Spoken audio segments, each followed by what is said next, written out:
Erica back on the Crafty Meraki YouTube channel, and today we're going to get into a springy mood with the Spring Blooms stamp set and coordinating die cut. What we are going to do is we are going to stamp this up with some embossing ink, and then we're going to heat emboss this with white embossing powder from Wow. Then we are going to color this in some very bright and happy colors. So first things first, we are going to get the stamp out, we're going to get a MISTI out, we are going to prep the paper. This is watercolor paper. We're going to prep it with the cottontail embossing tool. This is actually from the Rabbit Hole Designs. So we want to make sure that our paper is really, really nice and anti-static treated. If you have really oily fingers like I do, this is a really, really good step to do. And also if you live in a slightly humid climate like I do as well, you're going to want to definitely do this so you don't get a lot of stray embossing powders apart from where you actually want it. So if you want to make sure that you get a really good impression, first of all, make sure that your embossing ink pad is nice and juicy. So you might want to re-ink it. I re-ink my embossing pad a lot more often than I re-ink any of my other ink pads, specifically for this reason, to make sure that I get nice juicy outlines so that I get a very nice crisp imprint when it is then heat embossed. So we are going to sprinkle the embossing powder directly on top of this, and I use a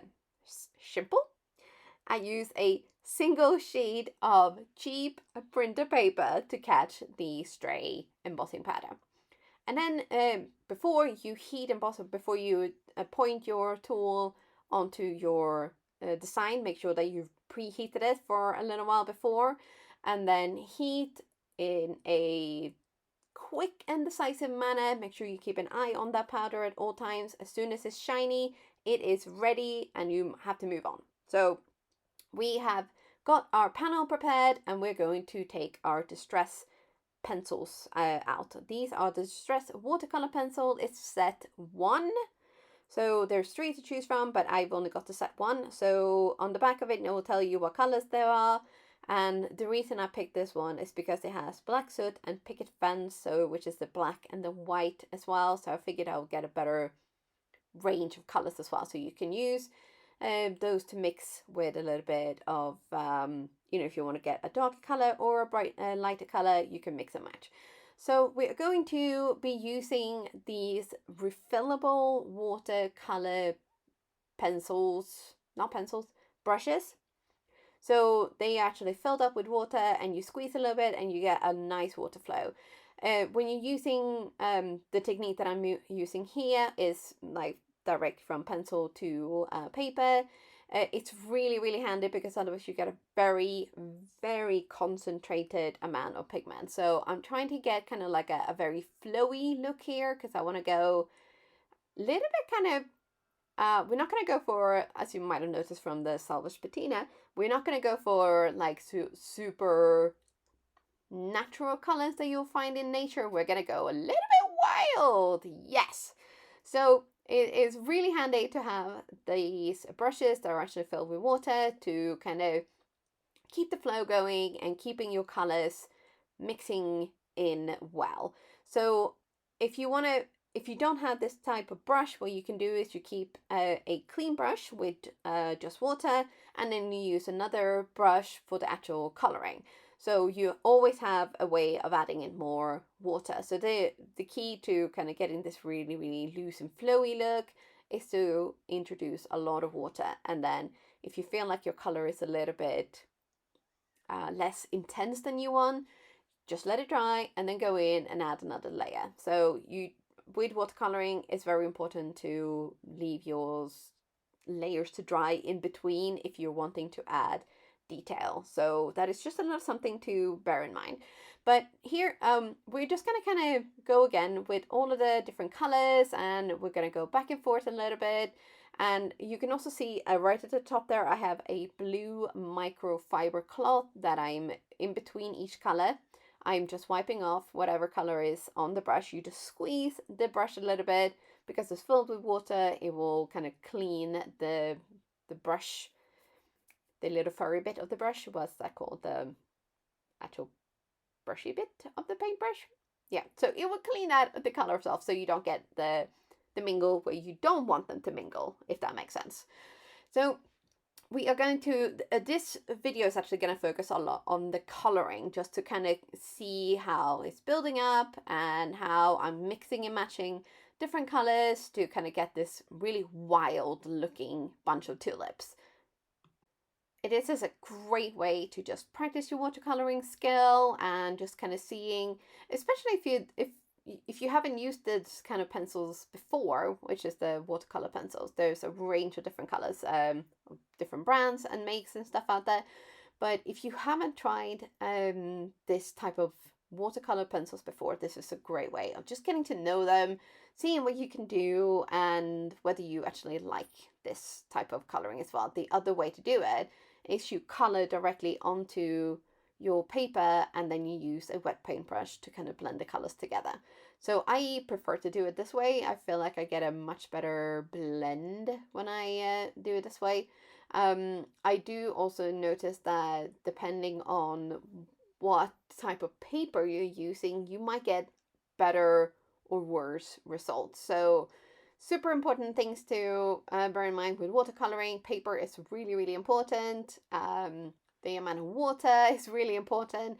And also I really, really think that these paintbrushes that are like water fillable are a great way to kind of get into watercoloring if you're not sure whether you're gonna like it or not. I mean, these are handy for so many other things as well, whether you just need to kind of like, you can fill them with like liquid pixie dust if you want to add like sparkle. It's kind of making your own Wink of Stella pen. So if you decide that actually watercoloring is not for you, you can still use them for other stuff. So, you know, they are actually a really, really great investment. Here I'm coloring the leaves with only one color of pencils actually. So this is the peeled paint. And because it has like a yellowy undertone, it's giving quite a spring green look to the leaves. So while I'm letting that dry, I'm going to go back in and color the rest of the tulips. And again, here we're just going to be using kind of wild color mixes. So we have a little bit of mustard seed or salvage patina, and then a little bit of salty ocean, because I mean, blue tulips are definitely a thing. Not really, but yeah, we're just gonna have a bit of fun and play along and just kind of see what happens here. So obviously I've seen how this turns out, and I know that some of the flowers I'm more happy with than the others, and I've got to say that I did try to use slightly different kind of color combinations on a lot of them, or sort of like different order, just to see, you know, which colors work well together, which ones blend well together. So like on the first flower, you can see that the purple that I added, which is the Villainous Potion pencil, it didn't kind of blend great. It looks a little bit murky. So I thought, okay, well, maybe that's because it's mixed with yellow, because it's a contrasting color. So it's almost gone into that kind of like dead petal look, which is not great. You don't want that on a card you're gonna send to someone. So I feel like here maybe I could have added a little bit maybe of the salty ocean. Maybe that would have been a better sort of bridge between the colors. But I feel like I had to try. So I have, as I said, gone for very, very many different color combinations here. So the one that I'm currently coloring has Picked Raspberry, Fired Brick, and Villainous Potion. And I don't know whether it's just kind of the pigment in the purple, but I didn't feel like it blended very well into the other colors. So I think on its own it's probably brilliant. It's a beautiful purple color, but I'm wondering if it's just the other the kind of colors that I'm trying to blend it into. So here I tried again with the purple to blend into mustard seed and salvage patina, and it just wasn't working out at all. I did not end up liking that at all. So it's like, oh, let's dab that off and let's try again, because I thought maybe it just kind of merged together too much, but it wasn't working. So I think maybe the yellow and the purple, skip that combination, or do them separately so that you let the yellow layer dry first and then you add the purple, or the other way around. So hopefully you'll take that away from this session here. But we're almost finished, so we're just gonna finish off this last little flower, and then I cut this out with the coordinating die gun, and I decided to, you know what, we're gonna go for a dramatic look here. So in between all of the white bits on this image, I'm going to fill it in with a black Tombow marker. So this is another watercolor, like water-based marker. So I don't have a lot of Tombow markers. I have a few that have been kind of gifted as somebody kind of decided they didn't really use them anymore. So they gave me those pens. And I have never really kind of, I don't know, I've never really gone down the Tombow route. I had the stick clean color markers, and I really enjoyed how they were blending. So I just thought it was crazy to also buy a set of Tombows, but I have kept them. I have kept them, and here it came in super handy. So I'm just filling in all of the spaces in like behind the bunch, and then we're going to go around the bunch as well to color in all those little spaces on the outside. Now I probably should have used my little finger saver that I have. It's just a little sheet of acetate with some post-it tape on it, because I did manage to touch the black bits, and then I got that onto my flowers, which luckily I was able to save at a later stage because it's all water-based, so you can kind of blend it out a little bit. But it did also sap out, it kind of faded the color in the areas where I was trying to rescue it. So do as I say, not as I do, because clearly what I'm doing is not great. But this is the finished image here anyway, so it's looking really quite like dramatic and poppy. So now of course we have to have a dramatic background. So I grabbed the Dancing Feathers cover plate, and I decided to cut that out of black cardstock. And it looks really cool as it is, but of course I had to go a bit extra, and I added some gold splatters to it.